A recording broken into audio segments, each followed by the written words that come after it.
Your brand new iPhone deserves the best protection, and the iLune 3-Pack Screen Protector plus 3-Pack Camera Lens Protector has you covered. Don't take risks with your iPhone. Click the link in the video description to shop now on Amazon. Welcome back to Screen Buzz, where we dive into the biggest stories in Hollywood and beyond. Today, we're going to explore a tale of journalistic integrity versus corporate pressure, a story that's eerily familiar. You've seen this movie before. 60 Minutes facing off against its corporate overlords to keep their journalistic teeth sharpened. And folks, it's happening again. Paramount Global is locked in a high-stakes game of tug-of-war with the Trump administration over its $8 billion Skydance Media merger. The stakes are high, and the consequences could be dire. But this isn't a new phenomenon. 30 years ago, we saw a similar scenario play out on 60 Minutes when CBS lawyers came knocking hard. They wanted to avoid putting a roadblock in the way of their planned acquisition by Westinghouse, which meant keeping a certain Mike Wallace segment off the air. The segment in question was one featuring tobacco industry whistleblower Jeffrey Wigand. Wigand's story was explosive. He exposed how tobacco companies like Brown and Williamson had knowingly misled the public about nicotine addiction and cancer risks. But CBS lawyers were under pressure to keep quiet, and 60 Minutes caved.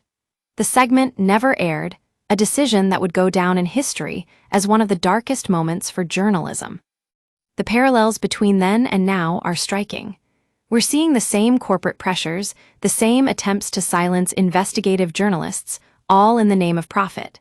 At Screen Buzz, we believe that's unacceptable.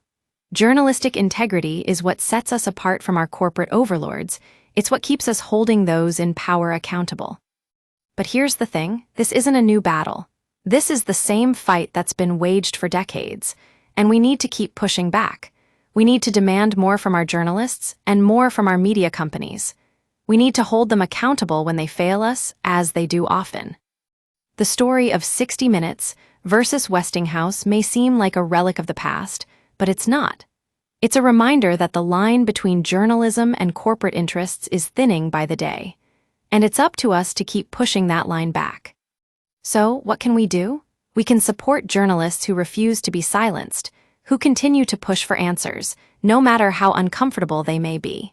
We can demand more from our media companies, more transparency and accountability. And we can hold ourselves to a higher standard, one where the pursuit of truth takes precedence over profit.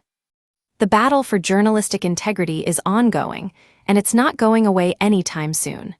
But with Screen Buzz, we're here to keep pushing that line back, one story at a time.